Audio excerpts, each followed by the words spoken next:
خاران سے سلمان بلوچ کی رپورٹ کے مطابق 17 فروری کو صوبائی قائدین اور اراکین پارلیمان کا خاران آمد اور جلسہ عام کی تیاریوں کے سلسلے میں آج ڈیجیٹل میڈیا سیل کے کوارڈینیٹر خلیل عالم کپتانی کے زیر صدارت سوشل میڈیا کے سینئر ساتھیوں کا ایک اہم اجلاس منعقد ہوا۔ اجلاس میں 17 فروری کو بارڈرز کی بندش اور بلوچستان میں بدامنی اور بے روزگاری کے خلاف جلسہ عام کی تشہیر کے حوالے سے اہم تجاویز پیش کی گئی۔ اجلاس سے ڈیجیٹل میڈیا سیل کے ضلعی کوارڈینیٹر خلیل عالم کپتانی نے ایجنڈے پر گفتگو کرتے ہوئے JUI کے سوشل میڈیا کے تمام ساتھیوں کو 17 فروری کے عظیم الشان جلسہ عام کو کامیاب بنانے پر زور دیا۔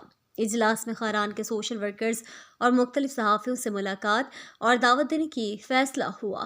ہر ساتھی روزانہ کی بنیاد پر جلسے کی تشہیر مہم کا حصہ بنے اور جلسہ عام کی تیاریوں کے سلسلے میں اپنی صلاحیتوں کو بروئے کار لائیں۔